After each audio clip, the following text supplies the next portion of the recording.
చాలామంది కాల్ చేస్తూ ఉన్నారు. డెఫినెట్గా ఇలా కాల్స్ తీసుకుంటా అని చెప్పిన. ఇగో రమేష్, గగులోత్ రమేష్. రమేష్ భాయ్ అన్న నమస్తే అన్న. నమస్తే రమేష్ అన్న, గుడ్ మార్నింగ్ అన్న. ఇప్పుడు రుణమాఫీ విషయం కాడ నుంచి ఇప్పుడు కలిసిందన్న మీ ఫోన్ మాకు. అరే అరే సారీ రమేష్ భాయ్, అరే అప్పుడప్పుడు చేస్తుంటావు, కాకపోతే నేను ఇక లైవ్లో ఉండి వేరే వార్తలు చెప్తున్నప్పుడు మిస్ అవుతుంటుంది. చెప్పు చెప్పు. 2 లక్షల పైన ఉన్న అమౌంట్ కూడా మాఫీ చేస్తున్నారు కదా, మరి చేయలేదు కదా?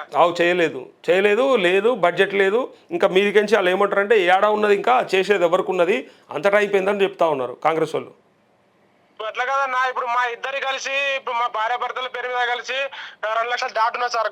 ఇప్పుడు మా ఒక్కదానమే చేయాలి కదన్నా. అవును అవును, ఒక్కదాని చేసినా కూడా ఏదో సంతృప్తి అవుతుంది మేము. అది లేదు ఇది లేదు, అసలే లేకుండా పోయింది కదన్నా.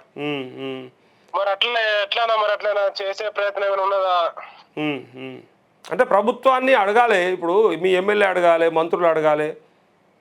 ఎట్లానా మా ఎమ్మెల్యే వాళ్ళే అయిపోయిలు, అంతా వాళ్ళే ఉన్నారు. ఎవరే మీ ఎమ్మెల్యే? ఎవరు? మాధవరెడ్డి, నర్సంపేట. దొంతి మాధవరెడ్డి ఏమంటాడు మరి అడిగితే? మేము ఏం అడగలేదు సార్ అన్న. మరి ఇప్పుడు ఎందుకు అడగలేదు? నువ్వు నాకు ఫోన్ చేసినట్టు ఎమ్మెల్యేకి ఒకసారి ఫోన్ చేసి అడగద్దా?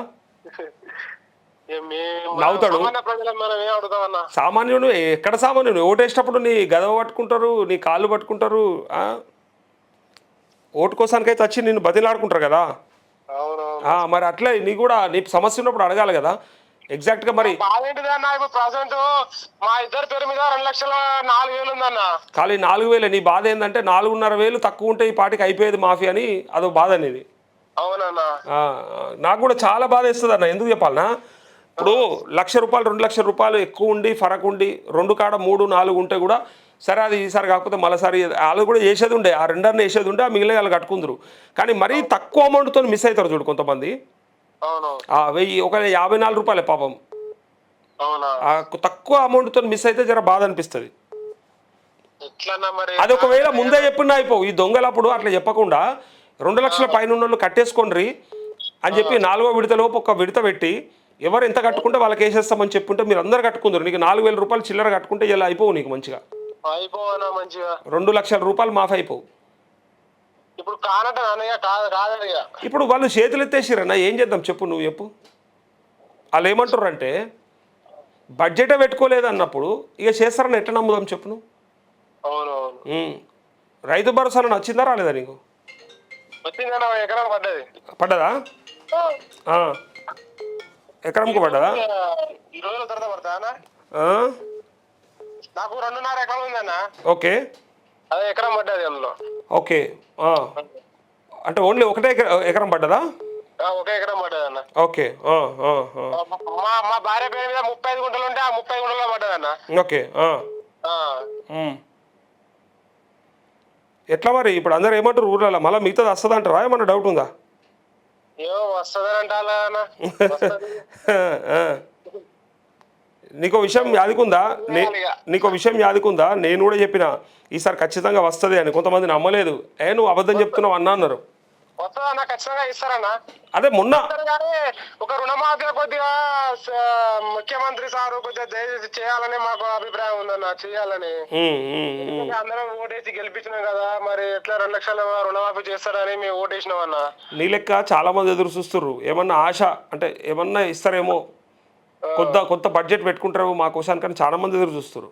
మేము కాంగ్రెస్ పార్టీని తిరిగినామన్నా. మేము ఇస్తారని మేము కాంగ్రెస్ పార్టీని గెలిపించాం. ఇప్పుడు మా సర్పంచ్ కూడా కాంగ్రెస్ పార్టీ అన్న. అన్ని కాంగ్రెస్ అయితే మరి నువ్వు వాళ్ళని అడుగుతున్నావు. ఇప్పుడు నీకు విచిత్రం అయిపోయాయి. ఇప్పుడు నువ్వు గెలిపిస్తావు సర్పంచ్ను కాంగ్రెస్, నువ్వు గెలిపిస్తావు ఎమ్మెల్యే కాంగ్రెస్ను, నువ్వు గెలిపిస్తావు ముఖ్యమంత్రి కాంగ్రెస్ను, పోయి మళ్ళీ టీవీ ఛానల్ని అడగబడుతుంది. అట్లా కాదే, నువ్వు గెలిపించిన వాళ్ళని అడగాలి కదా, ఓటేసిన వాళ్ళని అడగాలి కదా. వాళ్ళని అడగడానికి ధైర్యం అయితే లేదా? ముఖ్యమంత్రి చెప్పినప్పుడు మేమేం చెప్తానో వాళ్ళు చెప్పేస్తాం. ముఖ్యమంత్రి ఇచ్చిపెట్టే ఎమ్మెల్యే మీ దొంతి మాధవరెడ్డినో మీ సర్పంచ్నో అడగాలి కదా. కాంగ్రెస్లో పనిచేసిన వాళ్ళు నాకు ఫోన్ చేస్తే ఇప్పుడు నేను ఏం చెప్పాలి చెప్పు? అట్లా కాదు, ఇప్పుడు అధికారం ఇచ్చిందే మీరు, జెండా పట్టిందే మీరు, తిరిగిందే మీరు, కష్టపడి. ఇప్పుడు వేరే వాళ్ళు ఏమన్నా ఇంకా మీకింత యాస్ట్ వస్తుంది. ఇప్పుడు కాంగ్రెస్ పార్టీలో పనిచేసిన వాళ్ళు మీకింత యాస్ట్ వస్తే ఇక మరి బీఆర్ఎస్ వాళ్ళు లేకపోతే వేరే బీజేపీ వాళ్ళు లేకపోతే వేరే బీఎస్ వాళ్ళు లేకపోతే ఎవ్వరు ఏ పార్టీకి చెందని రైతులు ఎంత బాధపడాలి? ఇంకా మిమ్మల్ని నమ్ముతారా? ఊళ్ళో ఎంతమందికి ఉన్నది ఇంకా మీ ఊర్లో? చాలా మంది కూడా అన్న అందరు 2 లక్షల పైన ఉన్నోళ్ళే ఉన్నారన్న. ఏమన్నా ఏ పురుషోమని అంటాడు, అందరికి అయిపోయింది అంటాడు. ఎక్కడన్నా కాలే అన్న అదే తెలియదా సోమన్న మాట్లాడుగా లైవ్లా మాట్లాడినా మీరు చూసా నేను మీది. ఏమన్నాడు చెప్పే, ఏమన్నాడు? డైరెక్ట్ చెప్తుండు అందరికి రుణమాఫీ ఖచ్చితంగా అయింది, కేటీఆర్ గారు రమ్మానండి రుణమాఫీ అయినట్టు మేము చూపిస్తా అని చెప్పింది కదా. అది కూడా ఏ ఊరు అంటే తుంగతుర్తి వెలిశాలకు కూడా రమ్మన్నాడుగా. అక్కడ రమ్మన్నాడు. అవును కానీ ఎక్కడ కాలే అన్న, చాలా మంది 2 లక్షల పైన కింద ఉన్న వాళ్ళకి అయినాయి, పైన ఉన్న వాళ్ళకి ఎవరు కాలే అన్న. ఆ లోపల ఉన్న వాళ్ళు కూడా చాలా మందికి కాలే. నీకు ఎరకలేని ముచ్చట నేను చెప్తా. ఇప్పుడు ఆ లోపల ఉన్న వాళ్ళకి కూడా వేరే వేరే కారణాలతో కాలేదు. అవునా? ఇప్పుడు ప్రతి రైతు అంటే ఇప్పుడు నువ్వు రైతే, మీ భార్య రైతే, అవును, నీకో పాస్బుక్ ఉండే, మీ ఆమెకో పాస్బుక్ ఉండే, అవునన్నా, ఇద్దరికి వేరు పాస్బుక్లు ఉంటే ఇద్దరు వేరు కాదా? మరి రైతులు వేరు రైతు బంధు ఓలదాలకే పడుతుంది కదా. రేపు లోన్ కట్టాలంటే కూడా ఓలదాలే కట్టుకోవాలి కదా. ఇప్పుడు అంతే కదా. అమ్మ సార్ మేము ఇద్దరం ఉన్నాం, ప్రభుత్వం ఇద్దరుగా చూపించింది కాబట్టి ఇంతే కడతామంటే ఒప్పుకోదు కదా. అది బరాబర్ అయినప్పుడు ఇది ఎట్లా మరి రైతులు వేరుగా కారు మరి? ఇప్పుడు రేషన్ బియ్యం వస్తున్నాయి మనకు, ఇంట్లో కలిపి వస్తున్నాయా ఓలేయాలకు వస్తున్నాయా మనిషికి? అంటే ఇక ఎవరి వాళ్ళు వచ్చి కలిపే వస్తుంది. అట్లంటే నేను ఒక్క మనిషికి ఎంత ఇస్తున్నారు? 6 కిలోలు ఇస్తున్నారు. 6 కిలోలు ఇస్తున్నారు, ఎవరి వాళ్ళకే ఇస్తున్నారు. మరి ఇప్పుడు ప్రభుత్వం మరి ఇద్దరు భార్యాభర్తలు ఇద్దరు ఉన్నారు కదా, 3 కిలోలు తీసుకోరు అంటుందా? అంటే లేదు, 6 కిలోలు తీసుకోమంటుంది, 6 కిలో. మరి ఇది కూడా కరెక్టే అన్న. మరి ఇప్పుడు రుణమాఫీ కూడా ఎవరు వాళ్ళు చేయాలి కదా. మరి నేను చెప్పేది ఏంది, నీకు ఏం అర్థమవుతుంది? ప్రభుత్వము ఇండివిజువల్ గా ఇప్పుడు ఒక లగ్గము అవుతుంది ఒక బిడ్డకు. నీకు బిడ్డ ఉందా, కొడుకుందా? ఒక కొడుకు ఒక బాబు. అదే ఒక కొడుకో బాబా, ఇద్దరు వేరువేరా? పాప అట్లా చెప్పు. ఇద్దరు బిడ్డలే ఉన్నారు అనుకో, ఓ బిడ్డకి లగ్గం చేస్తావు మొదలు, ఆ బిడ్డకు కళ్యాణ లక్ష్మి చెక్ వస్తుంది. ఇంకో బిడ్డకు మళ్ళీ లగ్గం చేస్తావు, ఇంకొక చెక్ వస్తుందా? లేకపోతే 2 కలిపి ఇద్దరు బిడ్డలు నీకే ఉన్నారు కాబట్టి 50,000 తీసుకోసాలంటదా? ఇక గింత చిన్న లాజిక్, గింత చిన్న ఐడియా, గింత చిన్న అది అర్థం చేసుకోకపోతే రైతులకు కూడా అర్థం కావాలి ఇది. ఇప్పుడు ప్రభుత్వ పథకాలకు లబ్ధిదారులను గుర్తించే విధానం ఎట్లుంటుందంటే, ఇండివిజువల్గా గుర్తించినప్పుడు ఆరోగ్యశ్రీ ఉన్నది, నీకు వస్తుందని ఇది నీకు వస్తుంది, ఓలదాలకు వస్తుందా అది హాస్పిటల్కి పోతాయి. ఇది కూడా గట్ల చేయాలి కదా. మరి రుణమాఫీకి వచ్చే వరకు అంటేనే కుటుంబం అయింది యూనిట్, మరి మిగతా దగ్గర యూనిట్ కుటుంబం అని చెప్పేయచ్చు కదా. ఆడికే మీకు నెలకు ఖాళీ 15 కిలోలు వస్తాయి, 20 కిలోలు వస్తాయి బియ్యం, మీరు 5గురు ఉన్నారు కాబట్టి అందరికి అంతే కలిపి అని చెప్తారా? చెప్పరు కదా. ఇంకోటి పాస్బుక్లు వేరు కదా. రేపు పొద్దుగా లోన్లు పెట్టుకున్నా వేరే, కట్టుకున్నా వేరే, అమ్ముకున్నా వేరే, అసలు సంబంధమే లేదు. కుటుంబంగా నువ్వు కలిపినవు కానీ రైతుగా వాళ్ళు వేరే కదా. మరి ఎందుకు ఇయ్యారు అంటున్నాను. అందుకే రుణమాఫీ కూడా ఎవరిదాలకు చేసేది ఉండే, లేదా నీకు అంత బాధ అయింది 1 లక్ష రూపాయలు వేసేది ఉండే కదా. అట్లా 1 లక్ష ఇస్తే అందరితో పాటు మా కూడా వచ్చే సంతోషపడవన్నా. 1 లక్ష రూపాయలు వేస్తే మిగిలిన 1 లక్ష రూపాయలు ఎక్కువ ఎంత ఉంటుందో కట్టుకుందరు కదా. ఇంకా అసలు ముచ్చట ఏంటంటే, ప్రభుత్వం దలుచుకుంటే మీరు కట్టుకున్నాక వేస్తామని చెప్పి మోసం చేసింది. కానీ కట్టించిన వాళ్ళకన్నా వేసేది ఉండే కదా. ఇప్పుడు కట్టుకున్న రాచపడి ఇంకోటి ఇంకా ఎంతమంది అయితే కట్టుకోనికి సిద్ధంగా ఉంటారో చెప్పురు మేము వేస్తాము అంటే అందరిలో రైతులకు లబ్ధి అయ్యేది కదా, ఉపయోగపడేది కదా. అవునన్నా, అతను కట్ ఆఫ్ డేట్ డిసెంబర్, నేను ఫిబ్రవరిలో కట్టించాను, మా భార్య క్లోజ్ చేసిన. నీ కట్ ఆఫ్ డేట్ల మనువాడ అదో కట్ ఆఫ్ డేట్, అదో కట్ ఆఫ్ డేట్ల రాయవాడ, అది ఎటు వీకిందో ఆ కట్ ఆఫ్ డేట్. ఆయన ఏం చేసిండు? ఇప్పుడు తీసుకుంటే మళ్ళా నేను మాఫీ చేస్తా, లేకపోతే కట్టిన వాళ్ళు ఉంటే కట్టని వాళ్ళు ఉంటే కట్టకుర్రి. అవును, లేదా నేను రాగానే మాఫీ చేస్తా, మళ్ళీ పోయి తెచ్చుకోపోరు. కేసీఆర్ 1 లక్ష రూపాయలు మాఫీ చేసిండు కదా, మీరు మళ్ళా ఖచ్చితంగా పోయి తెచ్చుకోపోరు, నేను 2 లక్షలు మాఫీ చేస్తా అని చెప్పిండు. అయితే నేను అట్లా అంటలేదన్నా. అయితే నాది అతను ఆగస్టు 15వ తారీఖు రుణమాఫీ చేసింది కదా. అయితే నేను ఆగస్టు ముందే నేను మా భార్యని క్లోజ్ చేసుకున్నాను అన్నట్టు అకౌంట్. క్లోజ్ చేసుకుంటే అతను డిసెంబర్ లో ఓపెన్ ఉన్న అకౌంట్ అన్ని తీసుకొని అలా ఓపెన్ చేసింది అన్న. అదే మరి ముందునే తీసుకున్నారు. అకౌంట్ క్లోజ్ చేసాను నేను, కానీ అకౌంట్ ఓపెనింగ్ అని కనబడుతుంది. అదే ముందునే తీసేసుకున్నారు.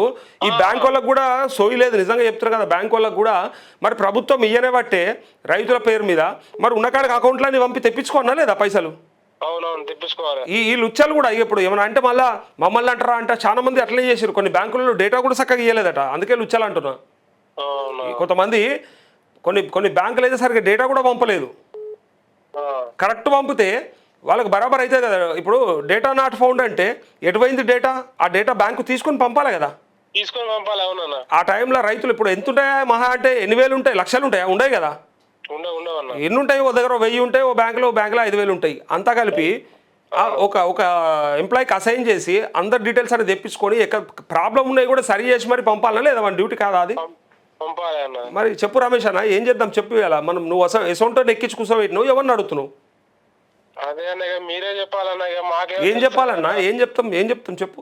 నువ్వు ఓటోలకు వేసినావు, వాళ్ళని అడుగుతున్నావు అని అంటారు. సరే అది ఇడిచిపెట్టు.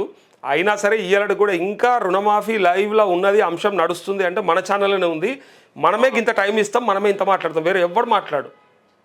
అని సగం తెలిసి సగం తెలియని వాళ్ళే ఉన్నారు చూస్తా అన్న. ఫస్ట్ కాంచి మీరు ఎప్పుడు రుణమాఫీ పెట్టిలో అప్పుడు చూస్తాను మీరు అన్న. అసలు చూస్తాను మీ ఛానల్ నేను. రుణమాఫీ అనే విషయము మనం ఎత్తుకున్నాకనే ఎవరైనా మాట్లాడారు. ఇంకోటి మనమే గట్టిగా మాట్లాడినాం, చాలా మందికి చేయించడం. అప్పుడు ఇంకొకటి కూడా తెలుసా, ఈ రుణమాఫీలో కూడా ఇప్పటిదాకా అసలు ఎంతమందికి అయింది ఏందనేది జనాలకు ఎవరు తెలియదు. అంటే అనేది మీడియాలో కూడా ఎవరు తెలియదు. అవునవును, ఎవరు తెలియదు. నేను సంపూర్ణమైనటువంటి డేటాతో ఉన్నా. 21,000 కోట్లు 25 లక్షల మంది రైతులకు చేసిరు. ఇంకా 15.5 లక్షల మంది రైతులు ఉన్నారు. వాళ్ళు 2 లక్షల పైన ఉన్న వాళ్ళు కూడా ఉన్నారు, లోపల ఉన్న వాళ్ళు కూడా ఉన్నారు. టెక్నికల్ ఇష్యూస్తో ఉన్న వాళ్ళు, పట్టా పాస్బుక్ కింద మీద ఉన్న వాళ్ళు ఉన్నారు, ఆధార్ కార్డు మిస్ మ్యాచ్ వాళ్ళు ఉన్నారు, డేటా నాట్ ఫౌండ్ వాళ్ళు ఉన్నారు, డీబీటీ ఇష్యూ వాళ్ళు ఉన్నారు, ఇంకా ఆ రేషన్ కార్డుతోని మనం అది చేసిరు కదా ఫ్యామిలీ గ్రూపింగ్, అది కానోళ్ళు ఉన్నారు. ఇన్ని రకాల ఇష్యూస్ ఉన్నాయి అన్న. ఇప్పుడు అప్పుడు కేసీఆర్ 1,00,000 లోపు ఉన్నవా అవి చేసిండు, కానీ 1,00,000 పైన ఉన్నాయని మిత్తితోని 2 లక్షలు దాటినాయి అన్న. ఇవి సన్నకారు రైతులే ఎక్కువ ఉన్నాయన్న చాలా మంది. అసలు ముచ్చట అదే. ఇలా నొప్పి బాధ అంతా కదే. అసలు రైతులకే వీకింది అనేది మంచి వాళ్ళకి అయింది. అప్పుడు ఎవరికి అయిందో రుణమాఫీ, అప్పుడు కేసీఆర్ ఎవరు చేసిండో వాళ్ళకే మళ్ళీ అయిందన్న. కానీ వాళ్ళకు ఒక్క మంచి కూడా కాలే అన్న. నేనేం చెప్తున్నా, అప్పుడు కానోనికి అప్పుడు కాలే, ఇప్పుడు కాలే. అప్పుడేమో అప్పుడు అయింది కొంతమందికి, వాళ్ళకే మళ్ళీ మొన్న కూడా అయింది. 1,00,000 అయింది, మళ్ళీ ఎత్తుకొచ్చుకుంటే మళ్ళీ 2 లక్షలు కూడా అయింది. సరే మన రైతులే సంతోషమే, కానీ మరి కానోనికి అసలుకే కాలే. మరి వానకోరు చూడాలి. అదే అన్న. సరే రమేష్ అన్న, మాట్లాడదాం. ఇంకా ఏ ప్రయత్నం ఉన్నా చేద్దాం. ఓకే ఓకే అన్న.